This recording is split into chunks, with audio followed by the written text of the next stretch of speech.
Rain has a way of making a city sound like it's whispering. That night, 10 years ago, it whispered against the window of a doorway on Maple Street, where two boys stood close enough to share the same breath. One of them was shaking, though it wasn't cold. The other reached up, slowly, and brushed a wet strand of hair from his face. "Daniel," he said, so quietly it barely survived the sound of the storm. "If I do this, I don't think I can take it back." Daniel didn't answer. He didn't need to. His eyes said it for him, wide, terrified, wanting. Their faces tilted closer, lips a breath apart, close enough that the space between them felt like the only thing keeping the world from ending. Then a car horn blared down the street. Porch light flicked on, and the moment shattered like glass on concrete. They stepped back from each other, both breathing hard, both pretending it hadn't almost happened. Neither of them knew it would take 10 years, 3 cities, 2 broken relationships, and 1 accidental reunion at a train station before either of them found the courage to finish what the rain had started. This is that story. Daniel Cole was 17 the first time he saw Theo Marsh, and even now, a decade later, he could still describe the exact way the afternoon light had fallen across the library table where Theo sat, alone, drawing something in a battered sketchbook instead of doing the homework everyone else was drowning in. It was the kind of high school where popularity was currency and Daniel had never learned how to spend it. He preferred corners. He preferred quiet. So when he slid into the seat across from the new kid without asking permission, it surprised even himself. "You're in my spot," Daniel said, which wasn't true. There were no assigned spots in the library, but it was the only sentence his nervous brain could produce. Theo looked up. He had dark, wind-tossed hair and the kind of eyes that seemed to be already laughing at a joke no one else had heard yet. "Didn't see your name on it," he said, and went back to sketching. Daniel should have left. Instead, he stayed, and something about the ease of that first exchange. No performance, no posturing, just 2 boys occupying the same 6 feet of table, settled into his chest like a stone dropped into still water. The ripples from it would take years to fade. They didn't become friends that day. Friendship, the real kind, rarely arrives on schedule. But over the following weeks, Daniel found himself gravitating back to that table, and Theo, without ever quite admitting it, began saving him a seat. By October, they were inseparable in the way certain teenage friendships become inseparable. Not loud, not public, but constant. Lunch periods spent trading headphones. Walks home that took 40 minutes longer than they needed to because neither of them wanted to say goodbye first. Late-night phone calls where neither of them said anything important and both of them stayed on the line until one fell asleep. Daniel's mother used to tease him about it. "You talk about that boy more than you talk about yourself," she'd say, only half joking, and Daniel would shrug and change the subject, because he didn't yet have language for what he was feeling. Only the certainty that Theo Marsh had become the center of gravity around which his whole world quietly rearranged itself. He told himself it was ordinary. Best friends felt this way about each other. Best friends noticed the exact shade of brown in each other's eyes, memorized the rhythm of each other's laugh, felt their pulse spike when a shoulder brushed against theirs on a crowded bus. That was normal. That was fine. It would take him a long time to admit that it wasn't. The first time Daniel realized he was in trouble, it was raining. The same rain that would return, years later, to that doorway on Maple Street, as if the sky itself remembered. They were 16 going on 17. Sheltering under the awning of a closed bakery after football practice let out early. Theo's hair was damp and messy, sticking up in 3 directions, and he was laughing about something stupid. A joke so unfunny it had somehow looped back around to hilarious, and Daniel, watching him laugh, felt his chest do something it had never done before. A kind of ache. A kind of falling. "What?" Theo asked, catching him staring. "Do I have something on my face?"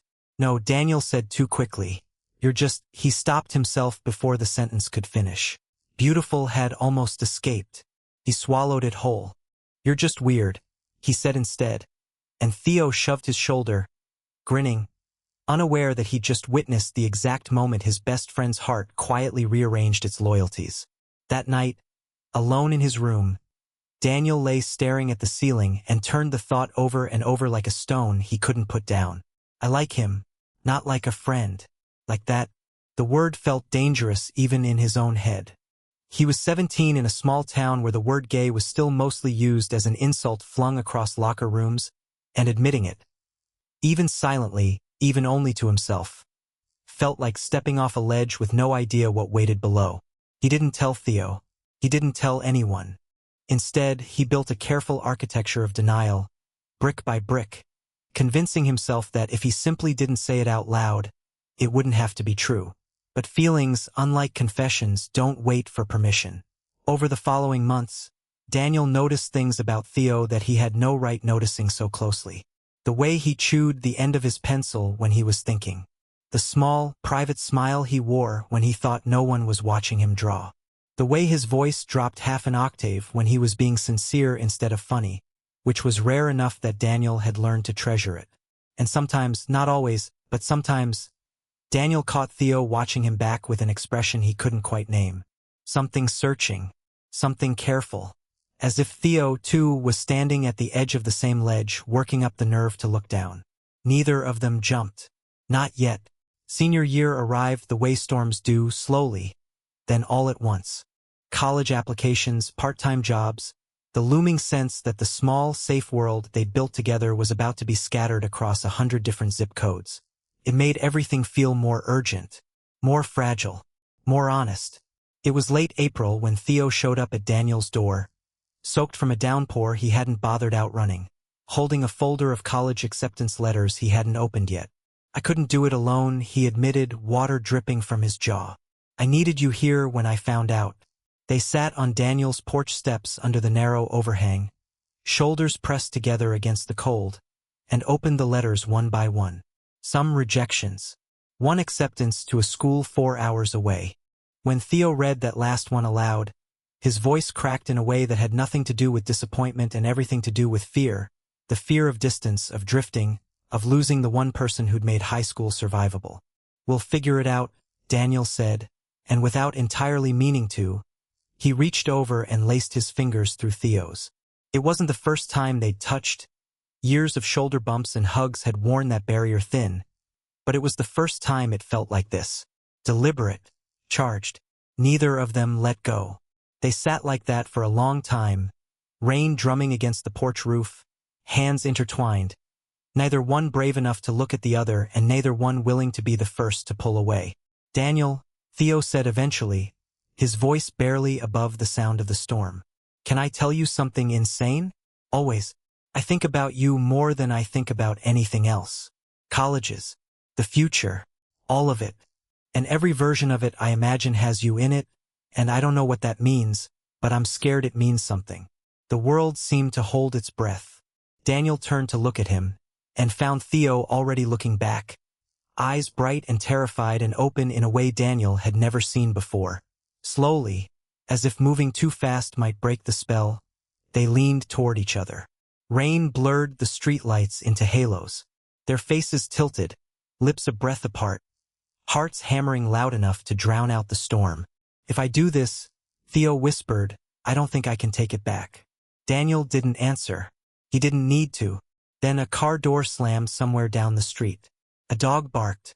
The moment, fragile as it was, cracked open, and both boys jerked back, breathless, blinking like sleepwalkers waking mid-step. I should go, Theo said, too fast, already standing. Theo, I'll see you at school. And he was gone, disappearing into the rain, leaving Daniel alone on the porch with his heart still slamming against his ribs and a silence that would stretch, unbearably, for the next 10 years. They never spoke of the porch again. Graduation came and went in a blur of gowns and forced smiles. Theo left for college 4 hours away. Daniel stayed closer to home, enrolling at the state school 20 minutes from the house he grew up in. They promised to visit. They promised to call every week. Promises, it turned out, are easiest to make in the driveway of a moving truck and hardest to keep once the truck disappears around the corner. The calls grew shorter, then less frequent, then stopped altogether, not through any single dramatic falling out, but through the quiet, cowardly erosion of two people who were both too afraid of what almost happened to risk bringing it up. Silence, Daniel would later realize, is its own kind of confession. They hadn't drifted apart because they stopped caring. They'd drifted apart because they'd cared too much, and neither of them had the courage to say so. Daniel buried himself in college life, in classes and part-time jobs, and a string of relationships with women that never quite fit, like shoes a size too small that he kept insisting would eventually break in. He dated Claire for a year, then Priya for 8 months. Both relationships ended the same way, gently, sadly, with both parties agreeing that something essential had simply never been there. Daniel told himself it was bad luck. He didn't yet have the vocabulary or the courage to call it anything else. He heard about Theo in fragments, the way you hear about someone who used to be your whole world and is now just a name that occasionally surfaces through mutual friends. Theo had switched his major twice. Theo had a boyfriend for a while, someone named Mark, though that hadn't lasted either. Theo had moved to another city after graduation, some coastal place with too much rain and not enough sunlight, chasing a design job he'd wanted since he was 17 and sketching quietly at a library table. Every piece of news landed in Daniel's chest like a small, private earthquake. He told himself he was happy for him. He told himself the ache he felt wasn't jealousy, wasn't longing, wasn't 10 years of an unfinished sentence still sitting on his tongue. He was lying to himself. He'd gotten very good at that. It took him until he was 24, sitting in a nearly empty apartment after his second failed relationship, staring at a photo he'd never deleted of 2 boys laughing on a porch in the rain, to finally say the sentence out loud, alone, to no one. "I was in love with him," Daniel said to his empty living room. "I think I still am." Nothing in the room answered, but something in his chest, some long-held breath, finally let go. 10 years is a long time to carry a single unfinished moment. Long enough to convince yourself it doesn't matter anymore. Long enough to almost believe the lie.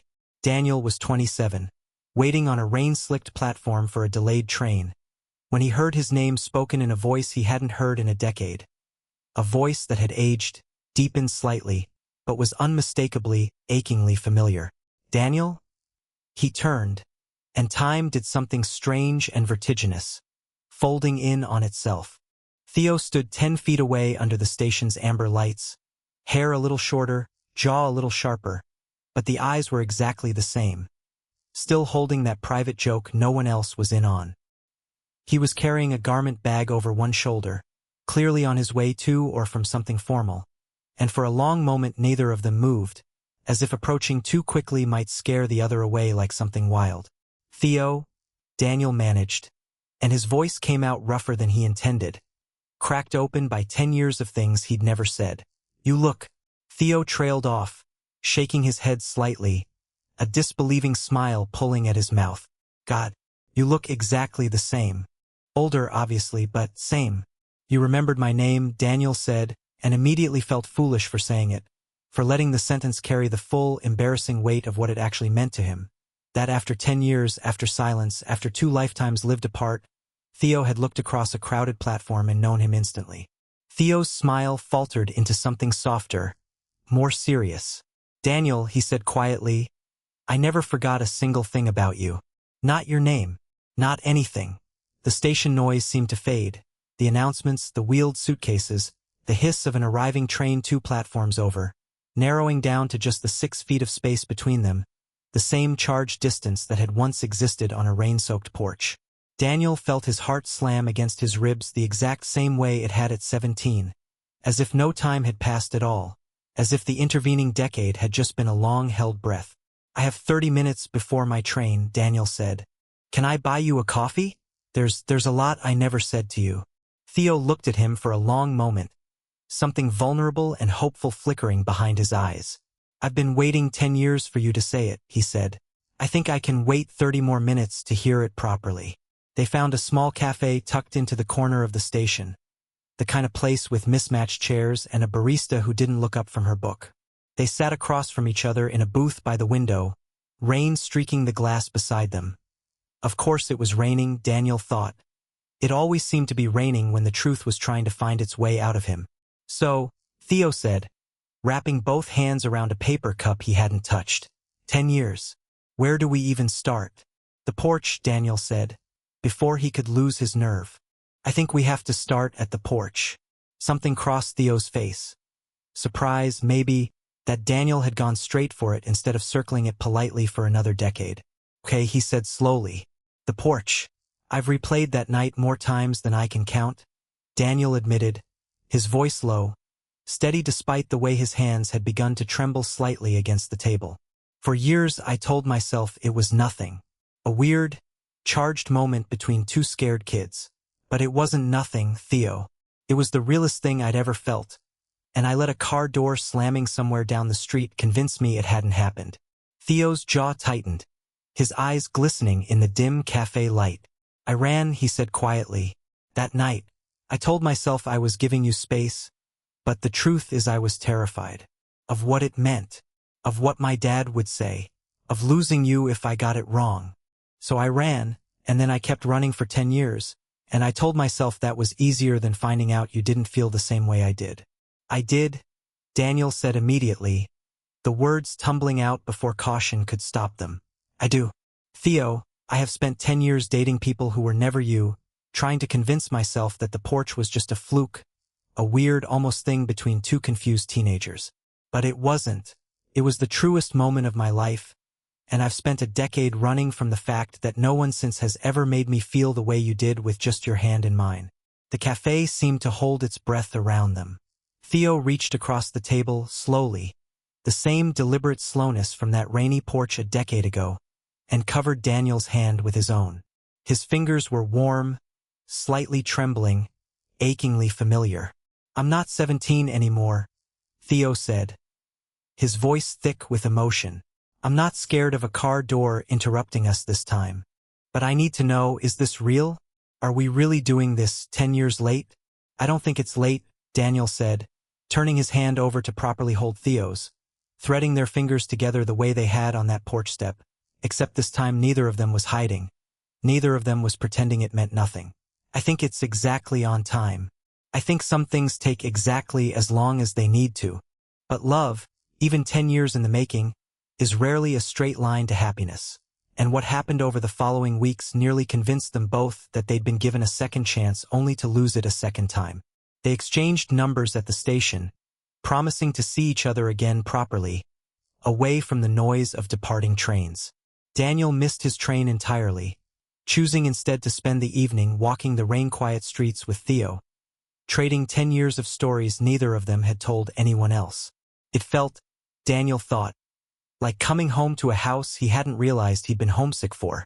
For the first 2 weeks, everything was easy in a way Daniel had never experienced with anyone else. Late-night calls that lasted until sunrise. A weekend trip to Theo's coastal city, where they walked the shoreline hand in hand, and Theo showed him the design studio where he built his career from the ashes of a broken heart he'd never explained until now.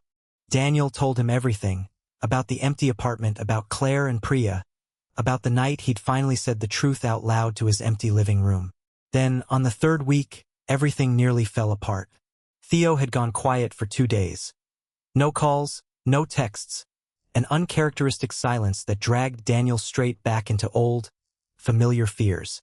He spiraled, convinced that history was repeating itself, that Theo had gotten scared again, that the porch and the station were about to become 2 entries on a growing list of moments Theo would eventually run from. When Theo finally called, Daniel's voice came out sharper than he intended. Where have you been? I thought. He stopped himself, but the damage was done. You thought I ran again, Theo finished quietly, and the hurt in his voice was unmistakable. Daniel, my mother had a health scare. I was at the hospital for 2 days straight. I wasn't ready to talk about it, and I needed to just get through it before I brought you into it. I wasn't running from you. I was trying to protect you from something I hadn't processed myself. Shame flooded through Daniel, hot and immediate. Theo, I'm so sorry. Panicked. 10 years of you disappearing after that night. I think some part of me has been braced for you to do it again ever since the station. I know, Theo said, softer now, the hurt in his voice giving way to something more tender. I understand why you'd think that, but I need you to know. I'm not 17 anymore, and I'm not running. Not this time. Not ever again if you'll let me prove it. The misunderstanding, though brief, had exposed a fault line neither of them had fully addressed. The residue of 10 years of silence. The scar tissue of a single unfinished moment that had shaped both their lives more than either wanted to admit. It would take more than one conversation to heal it completely. But it was a start. 2 weeks later, Theo showed up at Daniel's apartment unannounced, soaked from a downpour he hadn't bothered outrunning. A mirror image of that April night 10 years earlier, except this time there was no folder of college letters, no uncertain future pulling them toward separate cities. Just Theo, standing in the doorway, rain dripping from his jaw, eyes steady in a way they'd never quite managed to be at 17. "I need to say something," Theo said, "and I need to say it properly this time. No car doors. No running." Daniel stepped back to let him in, but Theo shook his head. "Let me say it here. Let me say it the way I should have said it on that porch." He took a breath, and when he spoke, his voice carried none of the fear that had sent him running a decade ago. "Daniel Cole, I have loved you since I was 17 years old, sitting in a library, watching a boy sit down across from me like he had every right to be there. I loved you when we walked home the long way just to stay near each other a little longer. I loved you on that porch, and I was too much of a coward to say it, and I have spent 10 years regretting every single day I let that silence stand between us." Tears blurred Daniel's vision, but he didn't look away. "Theo, let me finish," Theo said gently. "I'm not 17 anymore. I'm not scared of what my father thinks or what anyone thinks. I've spent 10 years becoming a person who knows exactly what he wants, and what he wants is you. Not the memory of you, not the idea of what we almost had. You now, today, for as long as you'll let me stay." The rain kept falling behind him, streaking the doorway in silver, echoing a night 10 years gone. But this time, there was no hesitation, no shattering car horn, no porch light flickering on to interrupt them. Daniel closed the distance between them in 2 steps, cupped Theo's rain-cold face in both hands, and finally, after 10 years, 3 cities, and 2 lifetimes of almost, kissed him.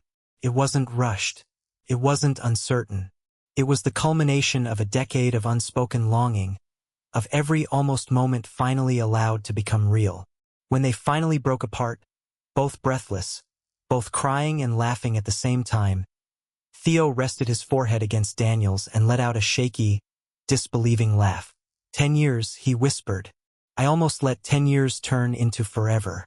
"You didn't," Daniel whispered back, pulling him closer, feeling for the first time in a decade like every scattered piece of himself had finally found its way home. "You remembered my name. That's all it took." In the months that followed, Daniel and Theo built something neither of them had dared imagine as teenagers on a rain-soaked porch. A life, quiet and ordinary and extraordinary all at once.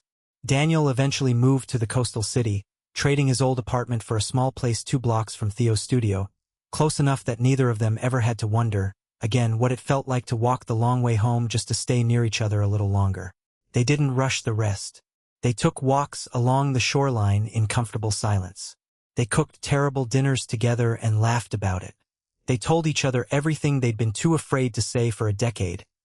Every fear, every doubt, every small and enormous thing that made them who they'd become in the years they'd spent apart. And slowly, the 10-year silence that had once defined them became just one chapter in a much longer story. One evening, nearly a year after the train station, they found themselves back on that same porch on Maple Street. Daniel's childhood home, now empty and for sale, the porch light long since replaced but the steps exactly as they remembered. Rain was falling again, soft and steady, and Theo laughed when he realized where they'd ended up. "Of course it's raining," he said. "It's always raining when we're about to do something we can't take back." Daniel took his hand, laced their fingers together the way he had a decade ago. And this time there was no fear in it, no hesitation, no unfinished sentence hanging in the air between them. "Some things take exactly as long as they need to," he said again, echoing the words from the cafe. "I'm glad it took us 10 years. I'm glad it was you at the end of all of it." Theo smiled, the same private, laughing smile Daniel had fallen in love with at 17, over a library table neither of them had any real claim to, and leaned in, slowly, deliberately, with no car horn, no porch light, nothing left to interrupt them. This time, the kiss lasted as long as they wanted it to. Sometimes, late at night, Daniel still thinks about that library table, about a boy who looked up from his sketchbook and let a stranger sit down across from him without asking why. He thinks about how easily that moment could have gone differently. A different seat, a different day, a decade of silence that could have stretched into forever instead of just 10 years. But it didn't. And now, when Theo says his name, across a room, across a pillow, across the quiet, ordinary mornings of a life they built together, it still carries the same weight it did on that station platform, the weight of someone who never stopped remembering, even when remembering hurt. Some love stories are loud. Some are quiet, patient, willing to wait a decade for the right moment to finally say what should have been said all along. This was theirs.